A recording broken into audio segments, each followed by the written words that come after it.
오늘은 땅 이야기를 함께 나누도록 하겠습니다. 하나님께서 아브라함을 부르셔서 약속하신 것이 뭐냐면 땅을 주겠다는 약속이었어요.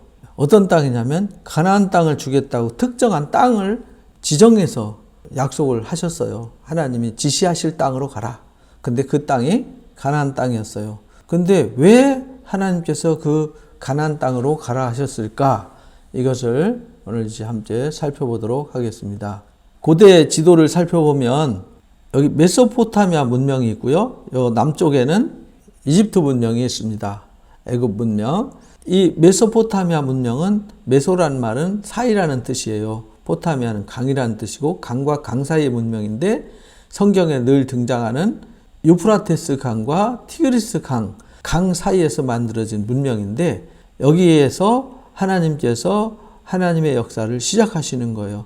갈대아 우르라고 하는 동네, 그 당시에 이 땅이 시날 땅이죠. 시날 땅, 성경이 시날 땅이고 수메르 문명이 있는 땅이죠. 그 땅에서 하나님의 역사를 시작해요. 근데 이 땅이 가장 고대 시대에 번성하고 문명이 발달한 땅이죠. 물도 풍부하고 강과 강 사이니까. 여기 남쪽에도 애굽 문명이 있어요. 여기는 나일강 중심으로, 여기는 유프라테스 강과 티그리스 강 중심으로. 하나님이 주시기로 약속하신 땅은 어디냐면 이 두 문명이 교체하는 메소포타미아 문명과 애굽 문명이 교체하는 이 지역, 이 길목이 곧 가나안 땅이에요. 이 땅을 약속하셨어요. 이 두 문명이 교차하는 이 지역을 가나안 땅이라고 하는데 왜 하나님이 만세전부터 이 땅을 예비하시고 하나님이 이 땅을 통해서 역사하시냐면 자세히 살펴보세요. 여기는 사막이에요. 사람이 다닐 수가 없습니다. 여기 바다예요. 여기는 타우루스 산맥이 지나가요. 여기는 자그로스 산맥이 지나갑니다. 그러니까 문명이 교차하고 지나가고 사람이 왕래할 수 있고 하는 지역은 여기밖에 없어요. 그래서 이 땅을 비옥한 초생딸 지역 이렇게 말을 했어요.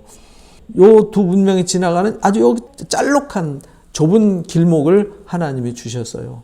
여기 갈대아 우르에서 수메르 문명에서 아주 번성한 땅, 신할 땅, 번성한 신할 땅에서 아브라함을 부르셨어요. 거기서 부르셔가지고 하란 땅에 잠깐 머물러 있다가 이 가나안 땅에 정착하게 하셨습니다. 그러니까 이 땅이 특별한 특징이 있어요. 이걸 이제 우리가 잘 이해를 해야 합니다.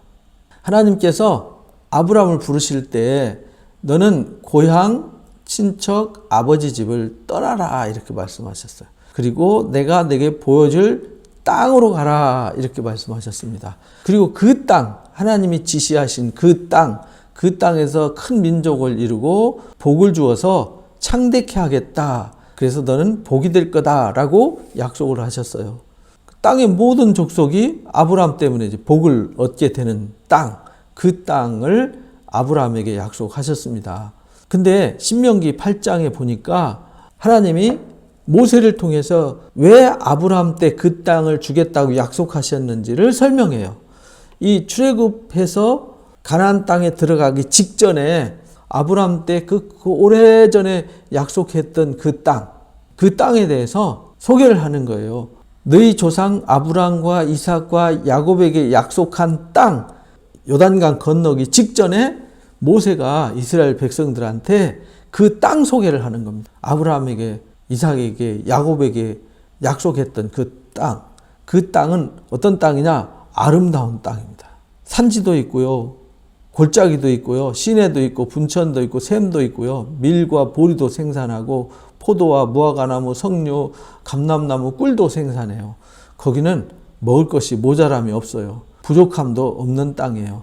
철도 캐고 동도 캐는 그런 좋은 땅이에요. 먹어서 배부른 땅, 옥토를 주셨음으로 해서 찬송하는 땅, 이런 땅을 하나님이 아브라함과 이삭과 야곱에게 약속하셨다라고 이 땅을 소개를 해요. 그러면서 신명기 11장에서는 그렇게 좋은 땅인데 그 후손에게 주시려고 한 그 땅을 다시 이렇게 소개를 해요.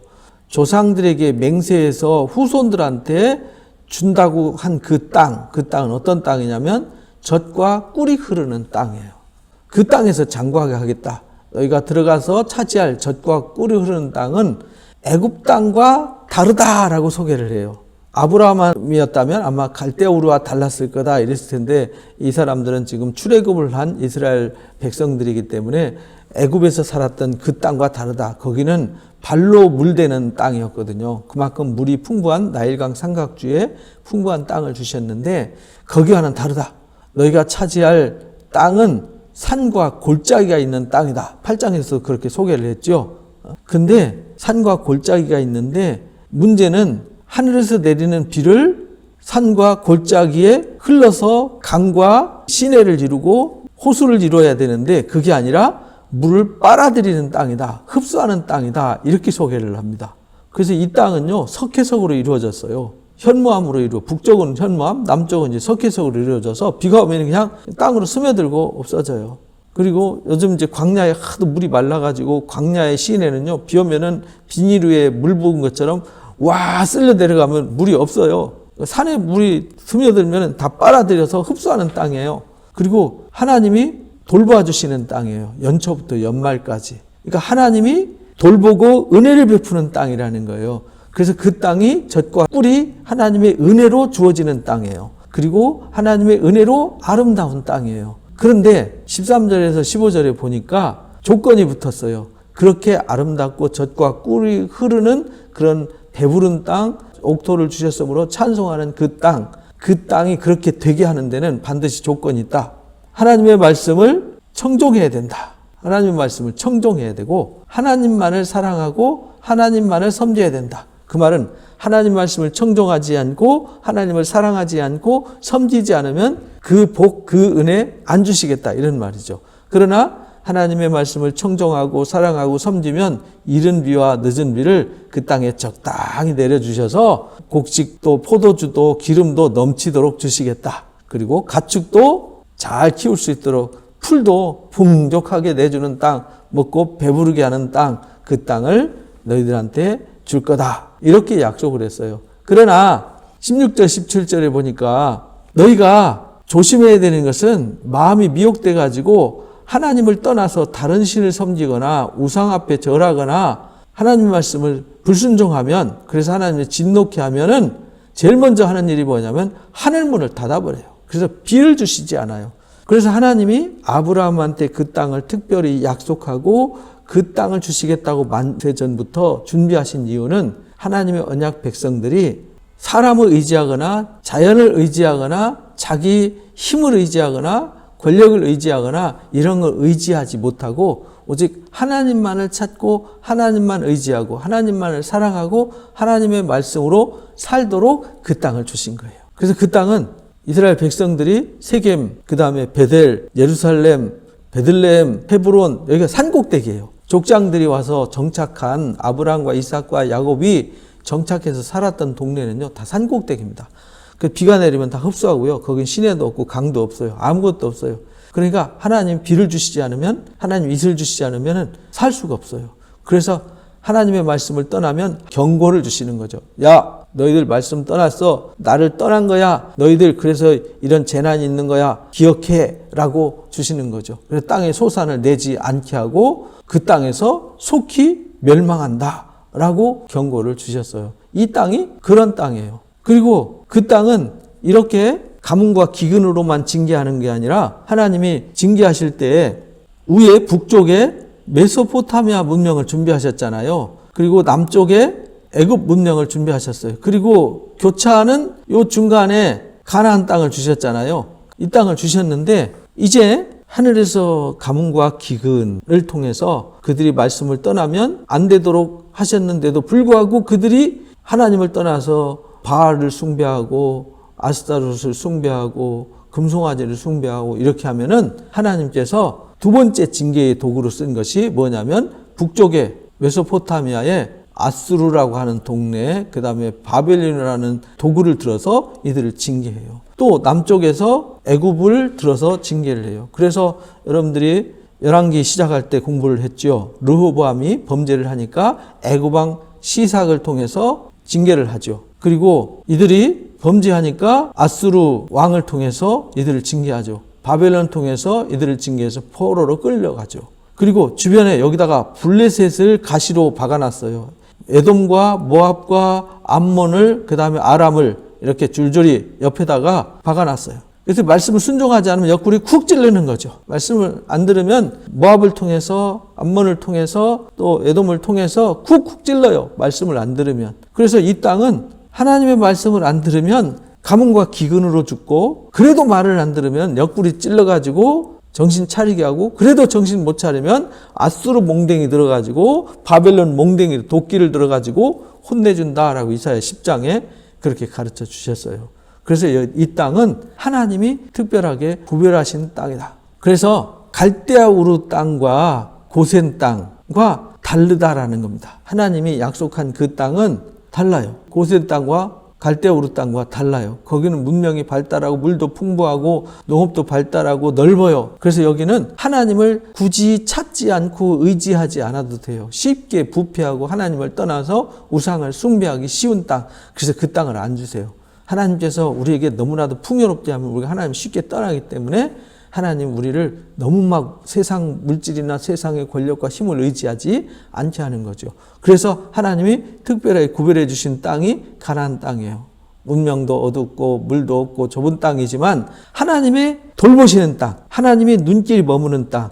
그래서 때를 따라서 이른 비와 늦은 비도 주시고, 하나님 말씀을 순종하면 대적이 치러 왔다가 일곱 갈래 도망가게 만들고, 모든 민족 위에 뛰어나게 만들고, 들어가도 복을 받고 나가도 복을 받게 만들고, 꿔줄지언정 꾸는 자가 되지 않게 하고 머리가 될지언정 꼬리가 되지 않게 한다. 신명기 28장 얘기잖아요.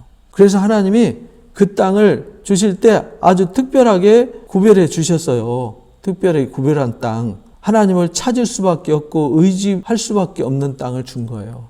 그리고 하나님의 말씀에 귀를 기울이고 그 말씀으로 살아야만 아름다운 땅을, 풍요로운 땅에서 젖과 꿀이는 축복을 누릴 수 있는 땅이에요. 그러나 하나님 말씀을 불순종하면은 가뭄과 기근과 전쟁으로 징계한다는 거예요. 제일 먼저 가뭄과 기근으로. 그래도 말 안 들으면은 전쟁으로. 그래도 말 안 들으면은 전염병으로 징계를 하는 것이에요. 이렇게 해서 그 땅은 하나님의 말씀으로 살 수밖에 없는 땅을 주신 겁니다. 그래서 오늘 결론, 하나님이 가나안 땅을 주신 이유는 하나님을 찾을 수밖에 없도록, 그래서 하나님을 떠나서는 살 수 없도록 한 그 땅을 주신 거예요.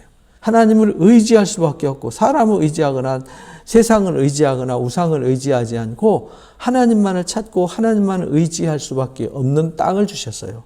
그리고 하나님 말씀을 순종하지 않으면 살 수 없는 땅을 주셨어요. 그러니까 그 땅은 하나님의 은혜로 사는 땅이죠. 오늘날 우리도 똑같아요. 광야를 지나서 주님 나라에 이르기까지 사는 것이 하나님의 은혜로 사는 삶이 가장 복된 삶이에요. 세상을 의지하고 세상은 풍요로움에 빠져서 해롱해롱하는 삶이 아니라 정말 하나님 없이는 살 수 없는, 그래서 엎드려 기도해야 되고, 그래서 적당한 고난도 있고요. 때로는 환난도 유익하다라고 로마서 5장 2절에 가르쳐 주셨어요. 환난이 인내를, 인내가 연단을, 연단이 소망을 만들어낸다. 이렇게 가르쳐 주셨습니다. 하나님께서 아브라함에게 왜 가나안 땅을 주셨을까? 그 이유를 오늘 함께 살펴봤습니다. 여러분들이 여호수아부터 쭉 읽으시면서 이 땅 이야기가 계속 나오게 될 겁니다. 그러면은 이래서 하나님이 그 땅을 주셨구나라는 것을 알고 성경을 읽으시기 바랍니다. 땅 이야기가 곧 하나님의 말씀이었습니다.